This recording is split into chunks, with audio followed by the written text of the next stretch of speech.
فارون كيتي يا ربي يا مولا أرجو منك وعند جالا نبوفتي كرا دانك جيلا يا ربي ملكي سرك جيلا. السلام عليكم ورحمة الله وبركاته. هردفتو تشانا لك نبونسا تي في وردة نندكي سنوغا رمضان المبارك بقى ربي باتي رمضان باتي أرارما باتي خبجمتو باتي إتكم من النار باتي رحمتاتنا إسنين جيجنا سنيفوغا أرانتنا واني دفنيف أكنتو فولك جراو نبيتني واهي ديفاماتي ديفاما إسن غافتشو بربانيتيغا غربيتي ديفاما سنغافنا واهي أستاذ رايا أبا منچا واهي تربان كنا سوشال ميديا كارغاما بونسا تي في تين إسني غلقسا توري سنرا ديفاما أكا إسن غافنو برباني واهي أستاذ رايا أبا منچا osoo haara inni gadi lakkifamin duratti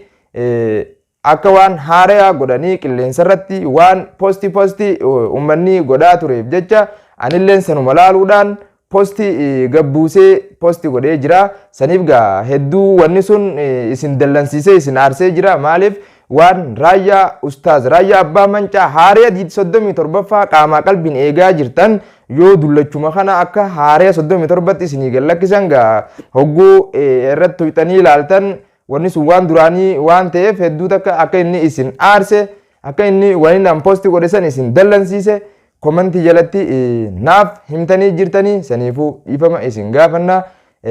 Ammallee ustaaz raayyaa abbaa mancaa haaree 37ffaa eda gallakkisee jira. Saniif ustaaz raayyaa abbaa mancaa kanallee hanga tokko irra fuuneet yuutuubii keenya boonsaa TV irratti posti goonee jirra.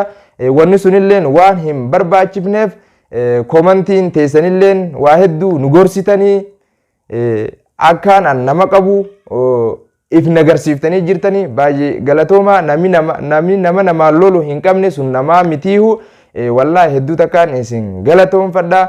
waan sanillee ustaaz raayyaa abbaa mancaa haaraya kan nuti yuutuubii keenya irratti maxxansanillee haynee jirra. hedduu takka isin aarsinee jirra. Gama rabbii keenyaatillee dhiifama araarama gaafannaa. Isinillee afawnaa lillaahi dhiifama nuuf godha. Afawnaa lillaahi rabbiif jecha kuni wahuma shayxaanaatii fi fedhinnaa lubbuu tiyarraa taateen isin hinjaa namni dogongoruun dhuma jira.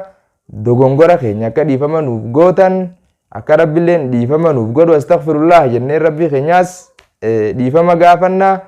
Ramadaanul mubaarak baga rabbiin hijiraa bara 1445tiin isinin gee isinin jenna gaa Ramadaanul Kariim. Viidiyoo tana like share godhuudhaan warra natti aare hunda biraan naaf gaya. Foonaa lillaahi. Assalaamu alaykum wa rahmatullaahi wa barakaatuh.